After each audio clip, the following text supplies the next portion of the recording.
Obviously, the players have been asked about what's going to happen at the end of the season. And Virgil, when he was asked, he was asked if he saw himself being part of the new era. He said, "That's a big question. I don't know." Obviously, he's got 18 months on his contract. Mo's got 18 months on his contract. Trent's got 18 months on his contract. Is there a danger that the group that you're really excited about and really excited about the potential, is there a danger that it could break up a little too quickly and not realise its full potential? No. No, I don't think so, but it's completely normal, and that was always clear. When we spoke about, I said what I had to say, and then it was always clear that the outside world will not give you a second to process it, to think about it. It's just the next thing is, what are you doing? So a week ago, or whenever nobody knew about my decision, it was he had 18 months on a contract, 18 months, nobody asked. So give us a break, give the boys an and of course it's about, and if I'm here, we need to create a perspective and all these kind of things and what's happening next and stuff like this. That's completely normal. Nobody has to worry. And by the way, that's why I say that this team, that the majority of everything is exactly like it is. But if you want to find somebody who is not safe now, has a contract in 25, you will find it. So that's what I knew that it will happen, because you can't wait with these kind of questions. Virgil didn't go out and say, by the way, what I want to say. So it's always about the questions, and we always need to answer these kind of things. And write what you want. This club is stable 100%, and everything will be fine. I'm 100% sure. And the rest, we have to get through this. We have to get through your questions. We have to give some answers, and that's how it is. If our people, I would recommend to stay calm in this department massively.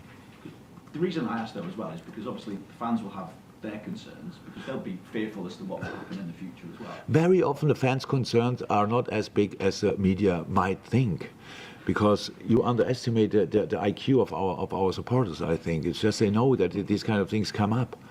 It's just completely normal. So there's nothing to worry about in this moment in time. We are in this season, and all these talks could be part of the possible destruction about this season. So, and that's in all seasons the same.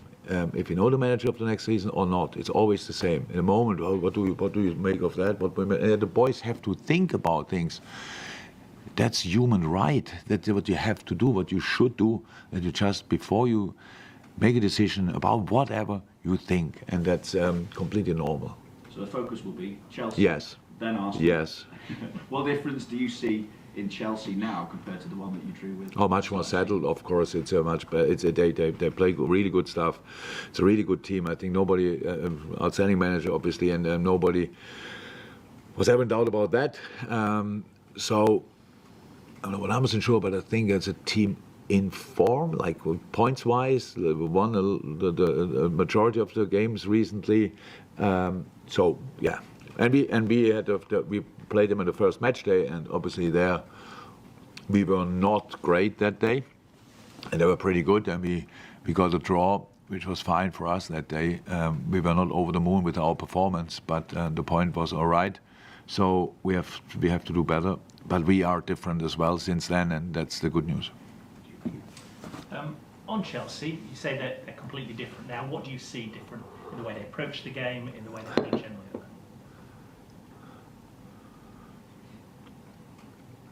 Yeah, in a way. Obviously, Chelsea had not only an incredible amount of players, what everybody knows, but they had an incredible amount of injuries as well. The players were not available for them and stuff like this, which makes life really uncomfortable for each team and for each manager. So I think now that they have the core group together, they have the midfield they want to play. They have probably the last line they want, because of besides Reece James. Up front, they have to play on the pitch they want to play. So that's Chelsea now. And for a long time they couldn't line up like that, and that's obviously very different. And that's why, if you go through the team, it's a really good football team, and doesn't you cannot see that in the table yet. But last few weeks they made big steps in the table as well. So it's not important where you stand in the moment in the table. It's where you go from there. And I expect them to make big steps. But actually, I want them to start after our game. And in terms of team use for Liverpool, any changes coming into this one? Maka trained yesterday, so he should be fine. Thiago trained first time, which was an incredible moment after all the months. He couldn't, and then training the level he trains, but he needs time. But it's anyway a wonderful sign for yesterday. No, nobody out. The other boys are still in. Thank you. Welcome. Jurgen, excellent performances at the weekend from your younger players, Conor Bradley, James McConnell on his debut. You've got some of your bigger hitters coming back now after injury, so how do you manage the progress of the young players that have come in and done really well, and they will always benefit more from playing more matches with the needs of obviously your players coming back after injury that are generally, you know, a big part and parcel of what you do? Yeah, but a 19-year-old boy doesn't need week in and week out a Premier League game to develop. So he developed to the level he is now without playing Premier League before. So it's just about that. We don't have to bring a rush in now. Just a wonderful sign, wonderful for James as an example, wonderful for his family. I think he told me first he had 9 tickets for the game, and afterwards he said about 20 people. I don't know how he's brought them in. So it's just wonderful that he's ready to do that. I knew it before. He could have come on in the games before, but then it was slightly different position. So Bobby came on, 18 years old, Bobby Clark. So for these boys, everything what happened this year so far is absolutely outstanding and top. Gives them exactly the right informations that they have to improve still, and have obviously most time to do so is absolutely fine. But that the whatever so-called big guns are coming back doesn't have any influence on their development. If they only could develop, if they play 20 Premier League games in a row, they would not be the talent they are. So it's all fine. And does the situation, when you look at how well the younger players have come in, Conor Bradley in particular, does that offer... Why is Kwanzaa never mentioned in this moment? I just don't get that. It's all fine. I love Conor as well, but it's always Conor, and Kwanzaa turned 21 yesterday. More specific towards Conor because... It just happens anyway, constantly. You're not the only one. I'm just surprised about it. But fine. Do you want to talk about Conor? Love talking about Conor. Does that offer hope to people like Calvin Ramsey, whose loan spell so far hasn't gone well? He's got a new club now. Conor Bradley did fantastically well on his loan spell and has made it into the first team. So you know, does that offer real hope for Calvin? Yeah, of course. But you cannot compare. Now it's a loan spell for one work out, for the other one not. So now, for example, yesterday I had Owen back in my office. Is that already official? Owen? Is he? So that he will go back on loan? Again, yeah, it's official. Okay, good. So I'm so happy how so Owen as well, like Calvin, had previously a difficult loan spell. So didn't play in Portugal, came back then here. I think was he at Bolton as well? Conor was at Bolton. And Owen as well. Bolton, yeah. Owen as well. Yeah. So, and didn't play there as well, and then we were all like, how can that happen? Because we really think highly of him. So goes to Scotland, is playing there, and it gave him a massive boost. Arrived here and looked like a man, really left back, buff, really ready to go. But now, here the other boys are coming back. We have the opportunity to give him that time again. Makes sense. Same Calvin. Problem is that Calvin was too often injured. It's a horrible run of bad luck, I would say.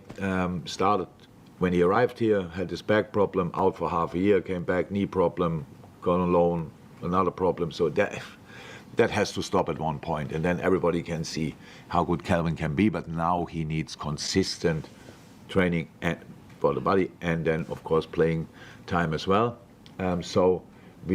I had to get used to that over the years, to these loan things, and it didn't work out always, but in a lot of moments it worked out really well, and especially Conor, you're right, is a very good example that it helped massively.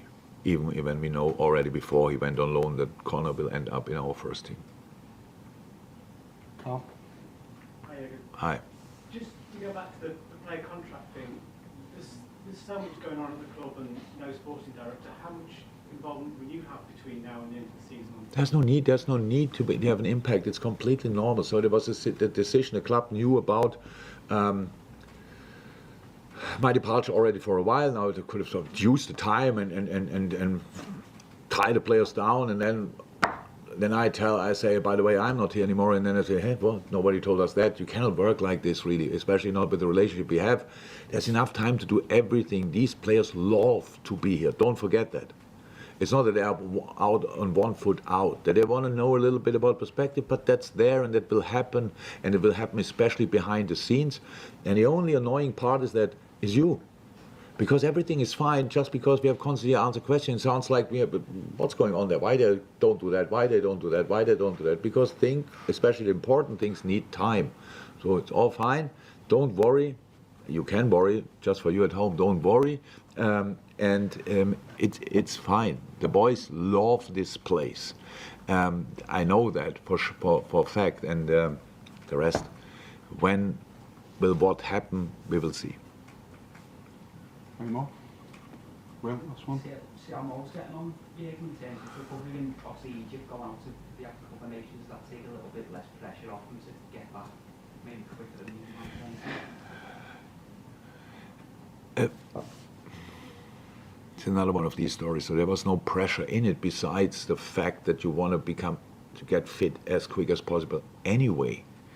So, but we cannot rush. If we could rush a healing process, believe me, Thiago wouldn't have been out for 10 months, and all the other guys, there would have been much better. It's not possible. You just do what you can do, and while you're doing that, we from the outside, we have to wait until they are ready. Mo's not ready for this game, not ready for the next game. And they're not. So he's injured. I'm not sure if that was a misunderstanding in the beginning. He's injured, and the muscle injury takes time, and it could have been much worse, but it's not. He's not available in a moment. He's just doing his rehab. Thank you, everyone.